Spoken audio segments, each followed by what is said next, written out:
अगर राहुल गांधी जी को शपथ पत्र साइन करने कहा जा रहा है तो अनुराग ठाकुर को क्यों नहीं? तो जवाब तो कुछ आया नहीं। आज भी यही चुनाव आयोग से सवाल पूछा गया, तो छोड़ देना इस सवाल को। अरे भाई मगर क्यों? ये क्या सुन रहा हूँ मैं? इस सवाल पे अटक कर कहाँ जाएगी ये वोट नेक्स्ट का जो सवाल है? छोड़ने की अनुराग ठाकुर को हलफनामा के लिए कहा नहीं कहा, राहुल गांधी शपथ पत्र भरकर दे दें। तो छोड़ ही दीजिए, हम तो समझ गए कि वो मिक्स है, उनसे मिले हुए हैं, लेकिन सवाल उससे आगे का है। बात तो सही है। 13 करोड़ 9 लाख लोगों की आवासीय प्रमाण पत्र इनके पास पहुंच गए हैं, तो अब कैसे आप कह रहे हैं कि 0-0 है? इसके अलावा एग्जैक्ट डेटा आपको दे रही हूँ गरिमा जी। गलीमपुर पिपरा विधानसभा का गांव है जहां पर 509 लोगों को एक घर में दिखाया गया है, 459 लोगों को एक घर में दिखाया गया। अब एक बात इंटरेस्टिंग ये आ रही है, उस घर का जो नंबर दिया हुआ है वो नंबर ही एग्जिस्ट नहीं करता है। अब तो यहाँ 0-0 वाला कॉन्सेप्ट भी लागू नहीं हो रहा। और जब हम चुनाव आयोग से वीडियो मांग रहे, चुनाव आयोग बोलता है कि माँ बहन बहू बेटी का कोई वीडियो दिखा सकता है क्या? ये भाषा है चुनाव आयोग की? कुछ खा भी क्या करते हैं क्या है क्या? कुछ सोचते नहीं है क्या बोलने से पहले? तो हेलो दोस्तों, स्वागत है आज का वीडियो में। दोस्तों, भाजपा आयोग यानी कि चुनाव आयोग को तो आप जान ही रहे हो, जिनकी आज देश में कोई इज्जत नहीं बची है, भाजपा का गुलाम बन चुकी है। वीडियो में आरजेडी प्रवक्ता प्रियंका भारती ने चुनाव आयोग की बैंड बजा दी है, जबरदस्त तरीके से एक्सपोज कर दी है। तो वीडियो के लास्ट तक बने रहना, मजा आने वाला है। तो ये वीडियो को करते हैं स्टार्ट। प्रियंका एक सेकेंड इंतजार कर लीजिए ना थोड़ा। गरिमा जी इंतजार करते हैं ना गरिमा जी लोग, तो जैसे बोल रही थी ना जेडीयू की प्रवक्ता महोदय अभी की सब कुछ बहुत बढ़िया हो रहा है, बेकार लोग नाटक कर रहे हैं, तो ये इसको जो ये नाटक बता रही हैं उसी को लोग लेकर हम सुप्रीम कोर्ट पहुंचे। वहां पर भी ईसीआई ने क्या कहा कि ये जब योगेंद्र यादव जी ने 2 मृत लोग जिनको मृत बता दिया, जीवित लोग को प्रेजेंट किया, तो वहां भी एग्जैक्टली यही भाषा थी चुनाव आयोग की, नाटक मत करिए।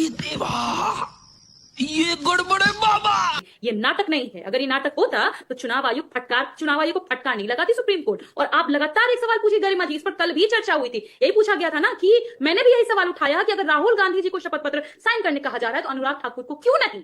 तो जवाब तो कुछ आया नहीं। आज भी यही चुनाव आयोग से सवाल पूछा गया, तो छोड़ देना इस सवाल को। कौन है ये लोग? दलाल। अरे भाई इस सवाल पे अटक कर कहाँ जाएगी ये वोट नेक्स्ट का जो सवाल है? छोड़ने की अनुराग ठाकुर को हलफनामा के लिए कहा नहीं कहा, राहुल गांधी शपथ पत्र भरकर दे दें। तो आप छोड़ ही दीजिए, हम तो समझ गए कि वो मिक्स है, उनसे मिले हुए हैं, लेकिन सवाल उससे आगे का है। ये पूछा कि 3 लाख घर जिनका 0-0 है, वो बोले कि इन लोगों का घर नहीं है। हाँ। पर मुझे बताया जाए कि भीखू भाई दलसानिया के घर के आगे, उनके पता के आगे कुछ नहीं लिखा हुआ था। ये कैसे गुजरात का वोटर बिहार का वोटर बन गया? ये कौन है भीखू भाई दलसानिया? पहले ही एफिडेविट में चुनाव आयोग ने लिखा कि 13 करोड़ 9 लाख लोगों की आवासीय प्रमाण पत्र इनके पास पहुंच गए हैं, तो अब कैसे आप कह रहे हैं कि 0-0 है? Good question, you are a good question. इसके अलावा एग्जैक्ट डेटा आपको दे रही हूँ गरिमा जी। गलीमपुर पिपरा विधानसभा का गांव है जहां पर 509 लोगों को एक घर में दिखाया गया है, 459 लोगों को एक घर में दिखाया गया। अब एक बात इंटरेस्टिंग ये आ रही है, उस घर का जो नंबर दिया हुआ है वो नंबर ही एग्जिस्ट नहीं करता है। अब तो यहाँ 0-0 वाला कॉन्सेप्ट भी लागू नहीं हो रहा। और जब हम चुनाव आयोग से वीडियो मांग रहे, चुनाव आयोग बोलता है कि माँ बहन बहू बेटी का कोई वीडियो दिखा सकता है क्या? ये भाषा है चुनाव आयोग की? कुछ खा भी क्या करते हैं क्या है क्या? कुछ सोचते नहीं है क्या बोलने से पहले? तुम सुप्रीम कोर्ट को तो कस्टोडियन मानते हैं ना प्रियंका? सुप्रीम कोर्ट के रहते हुए फर्जीवाड़ा नहीं हो सकता, ये मानती है प्रियंका भारती? बिल्कुल मानते हैं कि सुप्रीम कोर्ट हमें न्याय दिया है और देगा, और जेडीयू और ये 2024 वाला सवाल भी आगे जाएगा। ये 2024 के फर्जीवाड़े का सवाल भी अभी आगे जाएगा, बिहार का ये टंटा नहीं निबटने के बाद। बिल्कुल जाएगा, बिल्कुल जाएगा। और सुप्रीम कोर्ट कस्टोडियन का काम करेगा। सुप्रीम कोर्ट में हम इसीलिए मसला लेकर के गए हैं, और पहली बात है कि जाना ही नहीं चाहिए था। ये तो मतलब बुनियादी सिद्धांत है कि आप किसी का नाम काटेंगे, आपको बताना होगा कि उसका नाम क्यों काटा गया। ये बड़ी अच्छी बात कही आप।